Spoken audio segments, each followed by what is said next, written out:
Akin man yung mga bukid man ito yung nagyan naman man. Akin ito yung bye. Priority is to receive water first so that you can take shower because the water Basta magating ang bye nila din. water and Di way matiga lang oy kaya ang iya lang ang mga tuadlok man sila sa dagat. it's not enough but only for 3 days. We already water discipline economize but still not enough. But we have plenty of drinking water, that's why only drink minimum.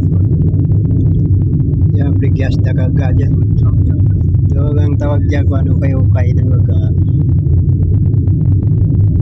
Discipline your food and don't waste water.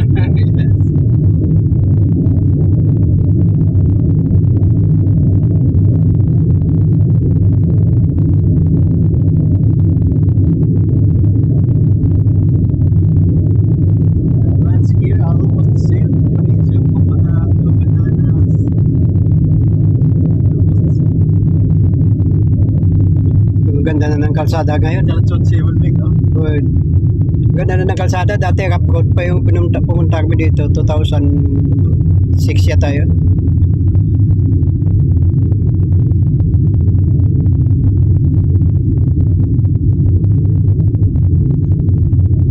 People walking from faraway village. There's no culture going to Yung tindahan dito walang tao.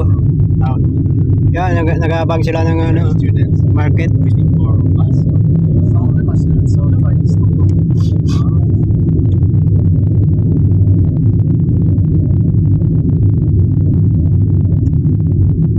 So may doon sa punta, may kasahod-sahod. Yung kaya ko lang bibilhin, yung bike lang. Tapos na ba? Ang anak mo boss tapos na? Dalawa. Okay na boss, may mga apo ka na.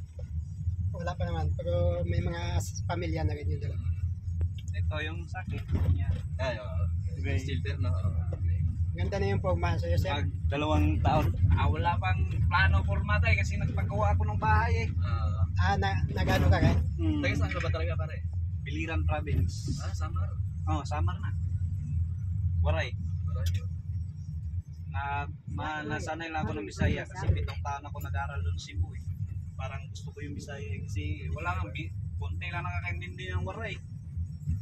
Malapit kayo sa Basta pag sinabot to na waray upay, alam na. Ah.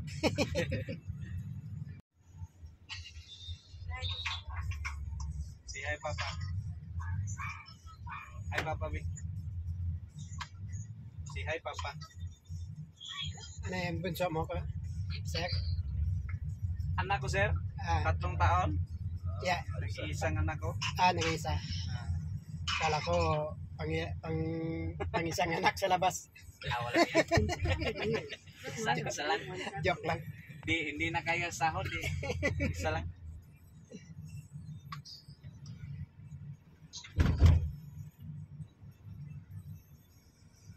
Magkano cash mo